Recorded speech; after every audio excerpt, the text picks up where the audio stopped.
Hi, this is Jack Westman for ESCAnews.com here in Cologne, Germany for the ESL 1 CSGO Championships. Joining me this time is Devilwalk from Team Fnatic, who just beat iBuyPower in their first group game of the day.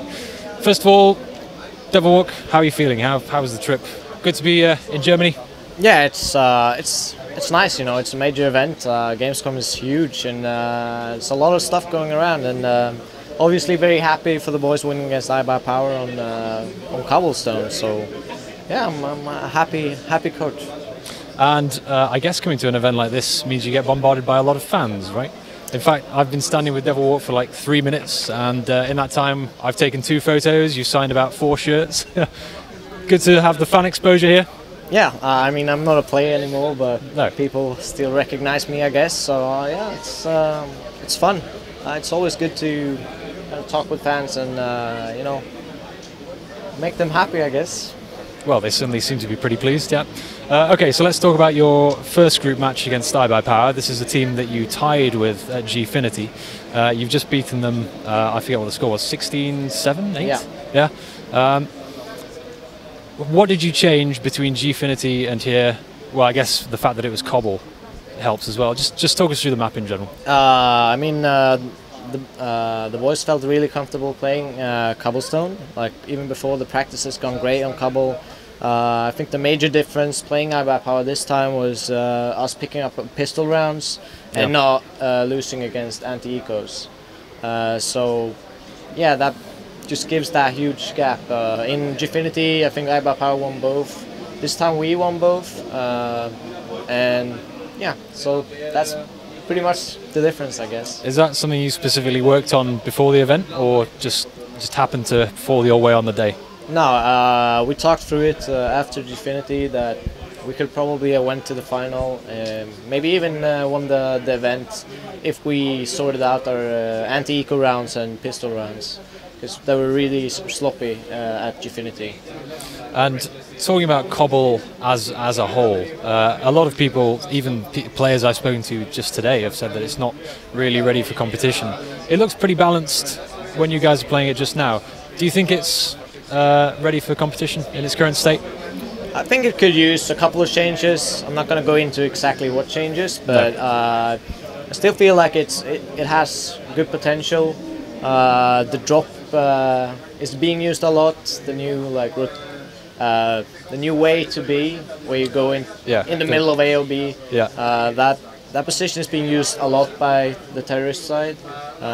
Gives another thing for Cobblestone. Before it was basically rush B or go slowly A, and it was quite boring. But with the drop, I feel it's much better, and yeah, I feel it could, with a couple of changes, be really good, like Inferno or any other map we're using in the standard rotation. So I feel it has a lot of potential. Yeah, it's improving. Yeah, well, it will. Yeah. One of the comments about Fnatic coming into this tournament was that you had kind of an unusual playstyle in the past, but had lost it recently, and teams had kind of figured you out a little bit. How would you describe Fnatic's playstyle at the moment? It's very momentum based. It's a lot of, you get a lot of freedom from Pronax as an in-game leader, but you still kind of have to hold your line. I mean, you have the ability, if you feel like I want to take this peak, I could get this entry, then you have the ability to do that. No one's gonna be mad at you for doing that if you get that feeling. It's so it's a lot of freedom and just syncing those freedoms together, I guess. So a lot of talking, and that's why we're so momentum based, since it's not very set in the beginning. Getting rained on. It's about, if they're having a momentum, they talk a lot, the players. But once they get in a downward spiral, they tend to not talk as much. That's why I feel like they get a lot of rounds when they start winning. We saw against iBuyPower, I think they go like 6 or 7 rounds. You were losing 5-2. Yeah. Yeah. And then just bam, 9-6. So I feel like they're very momentum based. So when they start talking, they're really good with this playstyle, kind of free roaming everywhere and kind of syncing up together once you get the information to Pronax, and he's able to make a good call. So it's a lot of mid-round calling, a lot of freedom for the players to get that information. Do you think that was just you having a slow start as a team? So I mean, you came to the tournament, you booted up the PC, you went straight into your first game, and maybe got off a little bit slow. Do you think you started talking and built up your momentum just as the game developed? That's a natural thing? I think it tends to be with our games, even at Gfinity, we always ended up losing 5-6 rounds. Yeah. And then it's like, we win one round and people start talking like a lot, and you know, people are pumped, and you know, then it just gets the other way around. So yeah, I feel yeah, we're a very momentum-based team, and they always have slow starts. I feel like, yeah. Right, I'm aware you guys are heading off pretty soon. I've got 2 more questions. Firstly, I assume you're going to go back to a hotel, or you're going to keep playing because you've got no more matches for the rest of the day.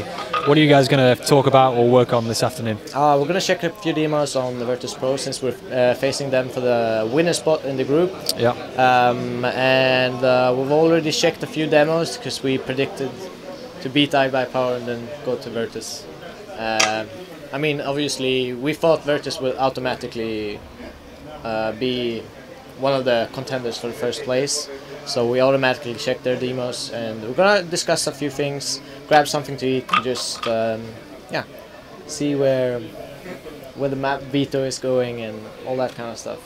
Okay. So focus on the next match, basically. Always looking forward, yeah. And last question, how are you feeling about the event as a whole? Just not the teams, not necessarily the teams, but you know, computers, space, crowd.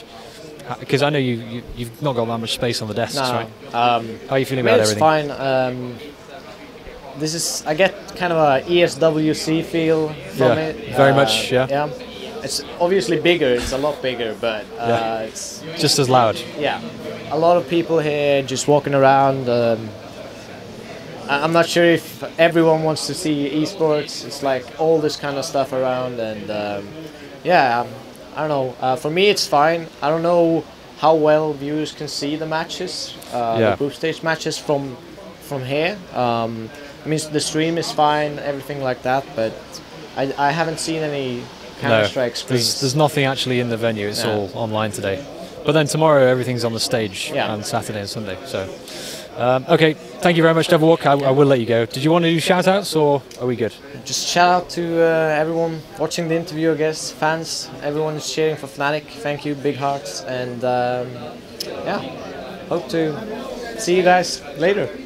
Well, in the final, of course. Yeah. I'm already checking my belt so it doesn't jam in the final. Oh yeah, of course. Jonathan, thank you very much. Thank you. And best of luck, well, tomorrow when you do play, and for the rest of the tournament on your way to the final. For everybody at ESCA.net and ESCAnews.com, stay tuned for the website for full coverage for the rest of the weekend here in Cologne, a very wet Cologne, Germany.